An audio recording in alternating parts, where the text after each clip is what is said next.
Janie Taylor was the 15th president of Federally Employed Women. She retired from the Department of Navy before she took on her job as national president. She served from 1994 to 1996. Joined FEW in 1978 when I was an employee of the Civil Service Commission. That's what it was called then. Now it's Office of Personnel Management.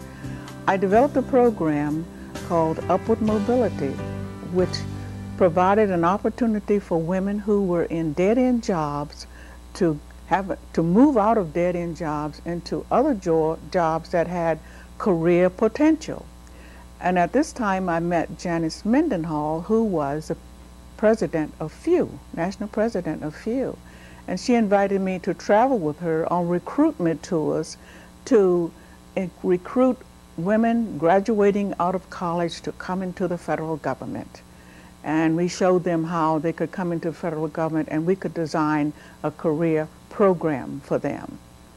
Well, needless to say, that Upward Mobility program became the most popular program out of the Civil Service Commission, especially when they ordered all federal agencies to institute that program within their agency. And you can believe that behind that, I had offers from all federal agencies to come and work with them so that I could set up their Upward Mobility program. Well, I joined Navy to do that, and I remained with Navy for years. In fact, I retired from Navy as a federal employee. But because of the information and the guidance and the tours that I took with federally employed women, I joined Navy as a GS-12, and I traveled up a career ladder that took me to the GS-15 level. And I managed a staff of 36 people when I retired. That's where I was. But it was a wonderful kind of an opportunity to marry up my job duties with my federally employed women training, because I took training the entire time. I worked in several of FEW's federal national training programs, especially the one in Seattle, and several of the others in Baltimore and in Washington, D.C. Near the time for my retirement, or when I was thinking about retirement from the federal government, I decided to run for federal office for the National Women's, Federally Employed Women's President, for the national president.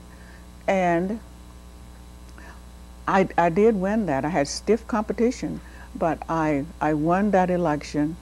And it was, as the national president, I had an opportunity to meet with Congress on issues that were impacting women.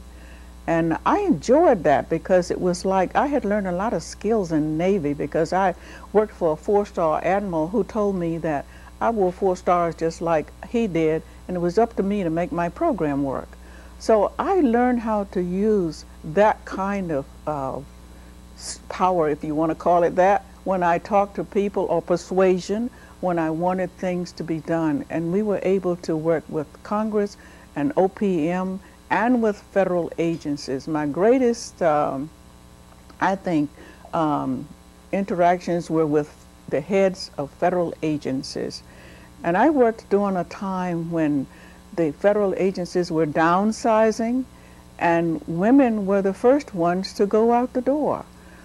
So I had a problem with that, and the largest agency that was doing that was Department of Defense. And I made an appointment to go see Secretary, it was Caspar Weinberger, and we had a very nice talk. But I became very firm with my admiral training and let him know how the downsizing that he had ordered within the Department of Defense, in fact, was really hurting women. And these women, some of them were single parents with children, and it was really hurting, crippling their lifestyles for them to be put out in the street without any jobs. And something should be done, because they were the first ones out the door. Secretary Weinberger did not have a real solution, but he told me that what he was going to do was to order that the dismissal of people be stopped for a period of time, and perhaps some solutions could be discovered during that period.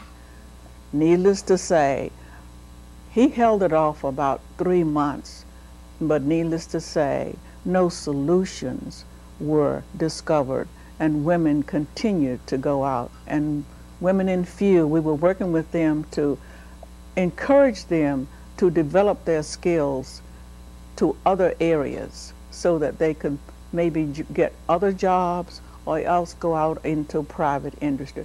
That was a really tough period, because this was during the period of between 94 and 96, when the federal government really began to go down at that period. And it was tough on women. Not to say that men were getting laid off too, but not at the rate that women were. As national president during this time, I did have some opportunities that had not been offered earlier. I also belonged to another organization which had conferences every 2 years, and the conference was held from country to country. So I had an opportunity to go to Asia, and Beijing, China, to meet with women there, and I concentrated in the area of education and training and health for women. And I learned a lot from other countries about what was happening to women in those countries. I thought we had it bad in America, but it was really sad for some of the worldwide countries, some of the other countries that I looked at, what was happening to women, and not only women but young girls. It was what we would call criminal in our culture. But I learned a lot, and I contributed to their training. We had a proclamation for President Clinton. Every country, every woman had, and a proclamation for President Clinton at that time centered on women and the health education that I was telling you about. And there was a certain amount of money that should be paid because it was going through the State Department and that kind of thing. I had a tough time getting any money for that effort, but I got a lot of promise that yes, this was going to happen. And I put Mrs. Clinton's picture on the front page, and then I wrote him a letter, and I sent him that our newsletter, and say, see, your wife was with us, she agrees. And I was trying it was hard to get the money out of his pocket. But that was one of my successful ventures, I'll say. Insurance companies were not allowing allowances for women with breast cancer. And I talked with NIH, and then I talked to OPM, because what was happening, the insurance companies were allowing insurance coverage of men with prostate cancer, but they were not allowing benefits to women with breast cancer.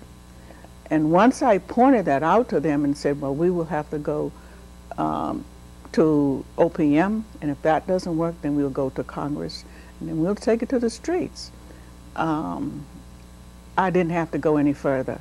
The insurance company changed it, and the women were able to get insurance coverage for breast cancer.